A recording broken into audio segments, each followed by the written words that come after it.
Yun guys, magandang hapon sa ating lahat. Ngayon ay aalis tayo. Pupunta tayo ng LCC. Kasama natin si Sir, yung amo natin. Gagi, walang helmet yung dalawang to.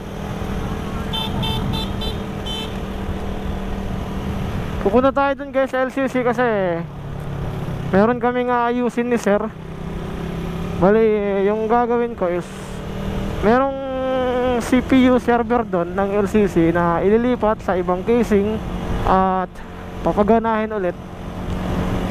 Si Sir naman meron namang tatrabahuin. Hindi ko lang sure kung ano yung gagawin niya, pero pagkatapos nung i-transfer namin yung mga pyesa, hindi ko na alam kung ano yung gagawin ko. Siguro mag-a-assist lang ako kay Sir kung ano yung mga kailangan niya. Tutulungan natin siya. Sunday ngayon, the time is 3 PM.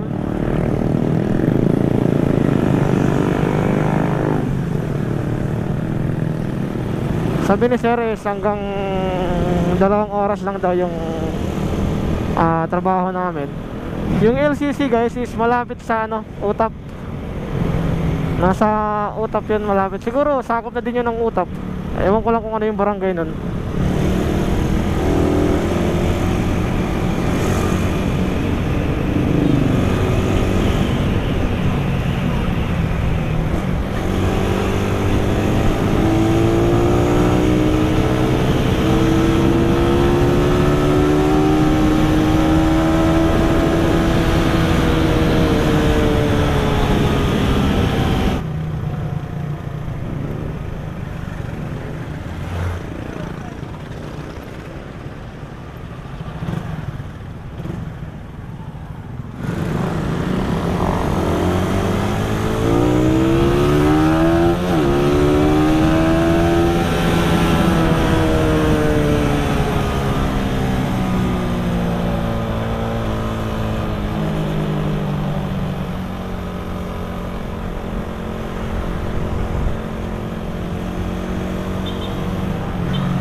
Hoy, Eda. Araw ka?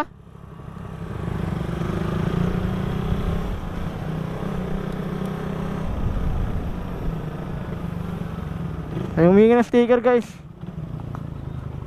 Pangalan mo? Yun, shoutout kay Mark Jude. Sakto, nakablog ako yan na. Oo. Makain ka? Parang sigadi gulat na booking.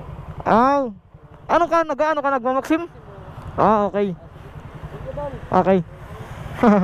Hinay. Ano nga rin na to? Mark Jude yun. Shoutout kay Mark Jude. Okay. Maxim driver. Okay. Thank you.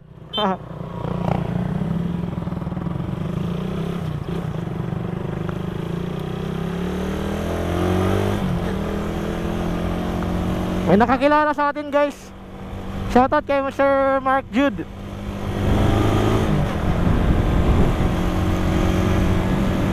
Dito lang tayo dumaan guys sa may Magsaysay para makaikot-ikot muna tayo bago tayo pumunta doon sa LCC. Di natin alam, may nakakakilala pala sa atin. Pero thankful pa rin tayo kahit, di ba? May nakakilala. Sinadya ko talaga dumaan dito sa Magsaysay Road. Kasi wala pa naman reply si Sir. Wala nung umalis ako. 15 minutes ago siya offline. So sinadya ko talaga pumunta dito, dumaan para makaikot-ikot muna ako. Maxim rider yung nakakilala sa atin. Naghihintay lang daw siya ng booking, diba? Kaya big shoutout sa mga natin, kapwa rider, especially yung Maxim rider, diba? Ikot-ikot muna tayo. Araw ng Sunday. Happy blessed Sunday pala guys sa atin. Buti na lang dumiretso tayo dun sa may sa may Imperial Real. Hindi tayo lumiko sa may Independencia, kasi kung hindi, wala may makakakilala sa atin at walang hihingi ng sticker, diba? Buti na lang naisipan kong dumiretso para sa Magsaysay Road dumaan. Buti na lang. Kaya ayun, may nakakilala sa atin at humingi ng sticker. Nakakataba naman ng puso kahit isa lang yung humingi. Parang tawag na ito, parang mas nakakagana pa mag-vlog pag merong nakakakilala sa'yo at merong sumusuporta sa'yo, di ba? Ngayon ay liliko na tayo dito sa may Gomis Street. Hindi na tayo didiretso dun.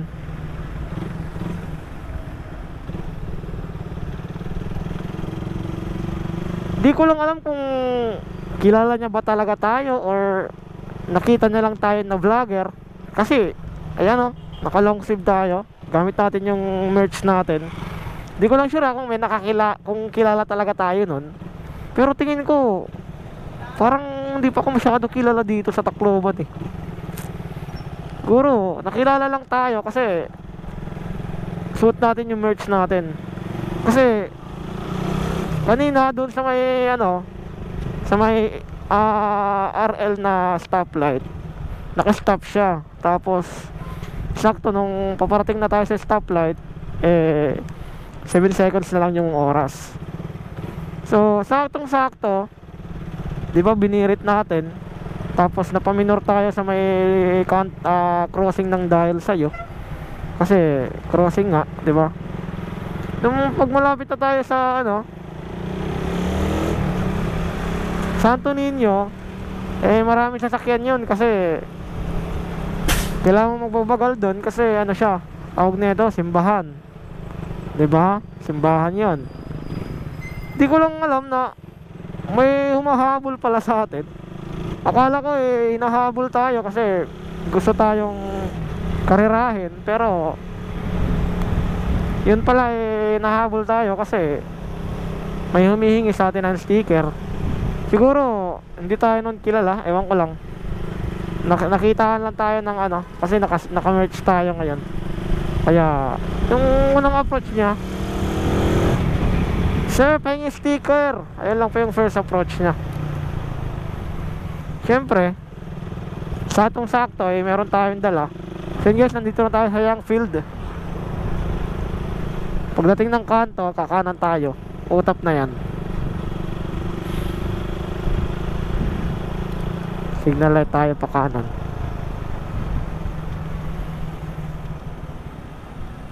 Ewan ko kung nandito na si sir.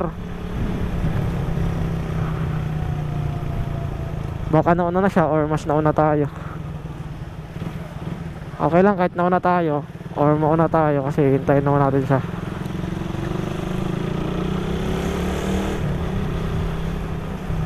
Nandito na si sir.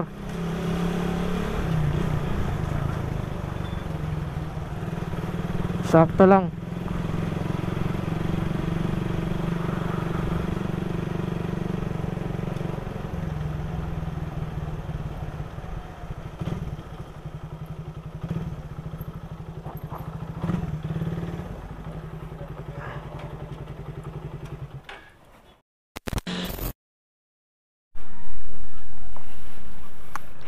Alright.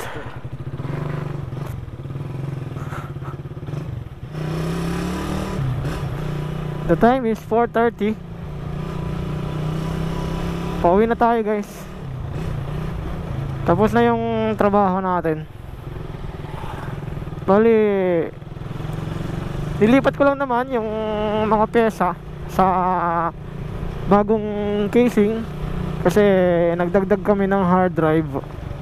So wala nang slot o hindi pwede dun sa sa slim type na casing, kaya yung pinalit namin, yung bagong casing is medyo mataba.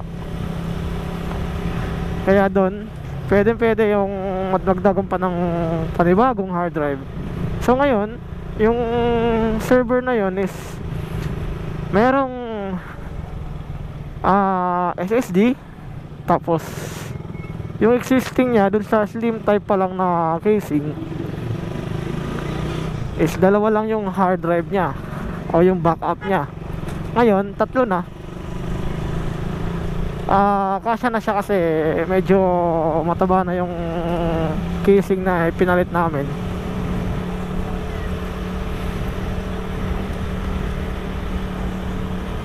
Kaya ngayon, tatlo na yung hard drive niya. Lahat yun 8TB. Isang 250 or 240 na SSD, kung saan yung OSA nandun. Yung tatlo, yung mga backup. Lahat yun 8TB.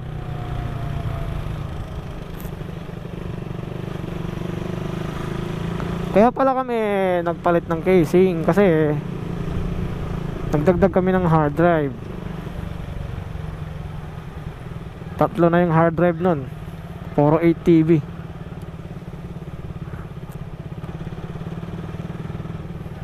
Bale yung specs pala nun is i5 ata yun or i7. Naka 16GB na RAM, naka SSD na 240 or 256, at tatlong 8TB na hard drive para sa backup nya. Windows server yun guys, ng LCC. Yung LCC na yan guys is, sabi ni sir, yung lahat ng negosyante ng Tacloban, yung 80% na negosyante ng Tacloban, sila yung umahawak para sa pagbabayad ng ng BIR. Kumbaga, sila yung nagtatrabaho para sa pagbabayad ng mga bayarin sa BIR ng mga negosyante dito sa Tacloban. Kumbaga 80% ng mga negosyante, sila yung humahawak para magbayad ng mga nila sa mga bayarin nila sa BIR. Sila yung mga nagpo-file, 'di ba? Kaya yung LCC. Siguro kami, yung Quad Cube, kung wala kaming sariling bookkeeper, siguro LCC din yung humahawak sa amin para sa pagbabayad ng BIR.